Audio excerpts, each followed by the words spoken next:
Good evening. Tonight we bring you a story that NATO officials refuse to discuss publicly. A story about betrayal, about fractures within the most powerful military alliance in human history, and about one question that keeps defense ministers awake at night. Which country will break first?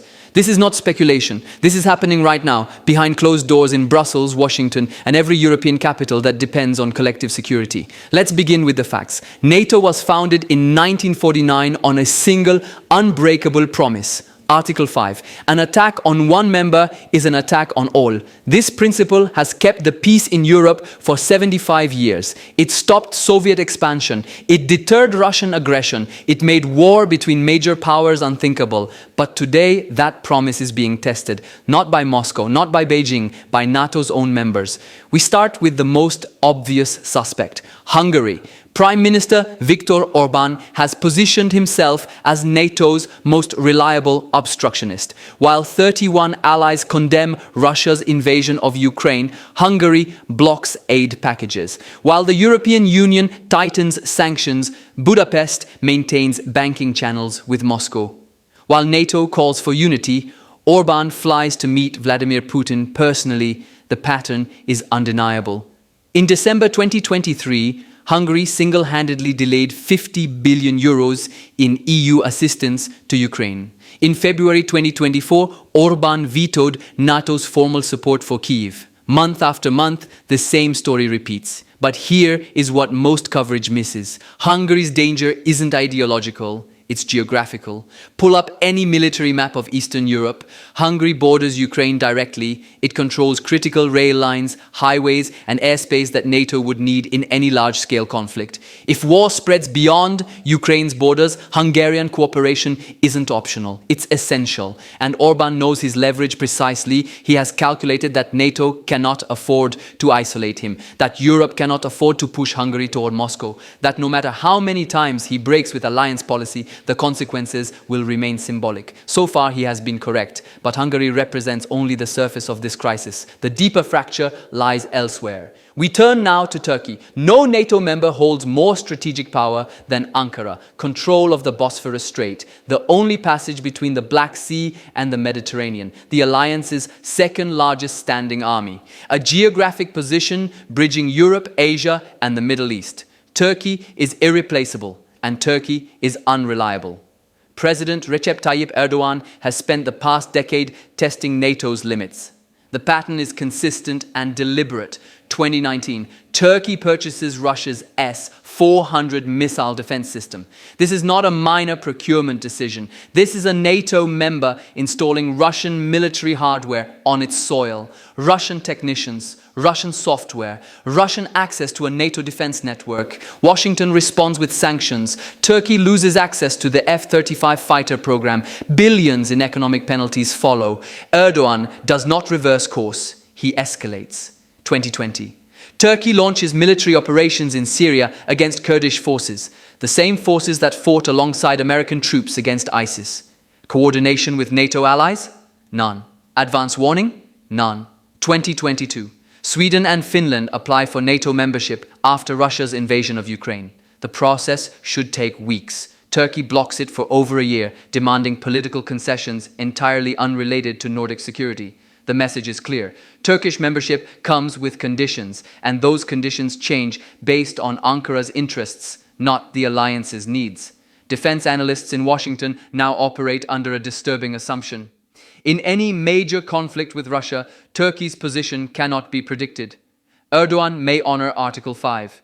He may demand concessions first. He may sit out entirely while claiming neutrality. This uncertainty alone undermines NATO's deterrence. If Moscow believes that Turkish support is conditional, every calculation changes. If Putin assesses that the alliance will fracture under pressure, the threshold for aggression drops. This is not theoretical. This is strategic reality. But the most uncomfortable conversation in Western capitals involves neither Hungary nor Turkey. It involves Germany.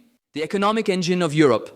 The nation that was supposed to lead continental defense into a new era. The country whose post-war transformation was held up as proof that history's darkest chapters could yield redemption.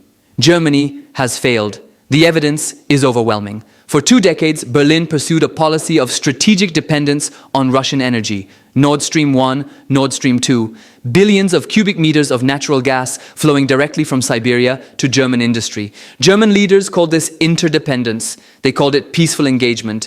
They called it a bridge to better relations with Moscow. What it actually was? Leverage for Vladimir Putin. When Russian forces massed on Ukraine's border in early 2022, Germany was importing 55% of its natural gas from Russia.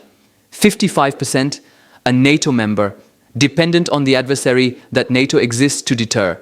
The invasion exposed everything. Germany hesitated on sanctions. Germany delayed weapons shipments. Germany sent 5,000 helmets to Ukraine, while other allies sent missiles, drones, and artillery.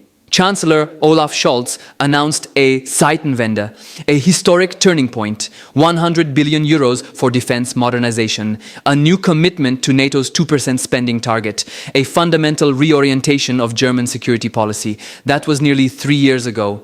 The results have been disappointing. Promised weapons arrive late or incomplete. Leopard tanks that Ukraine desperately needed were held back for months of internal debate.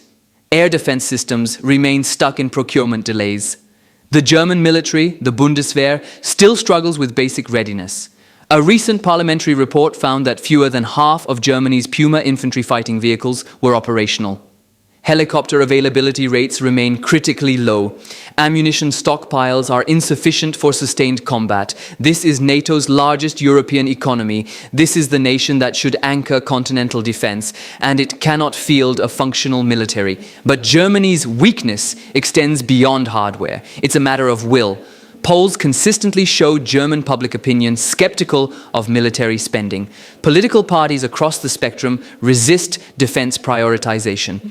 The cultural memory of 20th century militarism creates deep institutional resistance to anything resembling a war footing. This is understandable. It is also dangerous, because NATO is not a charity organization. It is not a diplomatic forum. It is a military alliance that functions only when every member is prepared to fight. Germany is not prepared, and Germany's unpreparedness weakens everyone. Now, let us be clear about what this means collectively. NATO faces a crisis of commitment, not capability, commitment. The combined military spending of NATO members exceeds $1 trillion annually. The alliance fields the most advanced weapon systems ever developed. In any direct confrontation with Russia, NATO would possess overwhelming conventional superiority. None of that matters if the political will to act is absent. Vladimir Putin understands this perfectly. Russian military doctrine since 2014 has centered on one assessment. NATO will not fight, not for Ukraine, not for Georgia, perhaps not even for the Baltic states. The alliance will debate, it will condemn, it will issue statements of deep concern, but it will not risk war. Every Hungarian veto reinforces this assessment. Every Turkish obstruction confirms it. Every German delay makes it more credible. Putin does not need to defeat NATO militarily. He needs to wait for NATO to defeat itself. The alliance's founding treaty contains no mechanism for expulsion, no process to remove a member that undermines collective defense. This was intentional.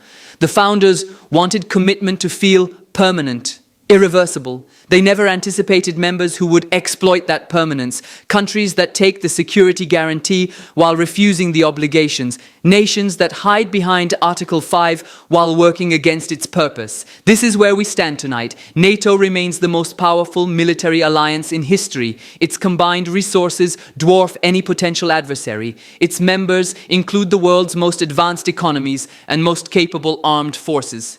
And yet, the alliance has never been more fragile, not because of external pressure, because of internal erosion.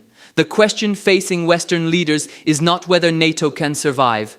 The question is whether NATO members actually want it to. That question remains unanswered. The world is watching. More on this story as it develops.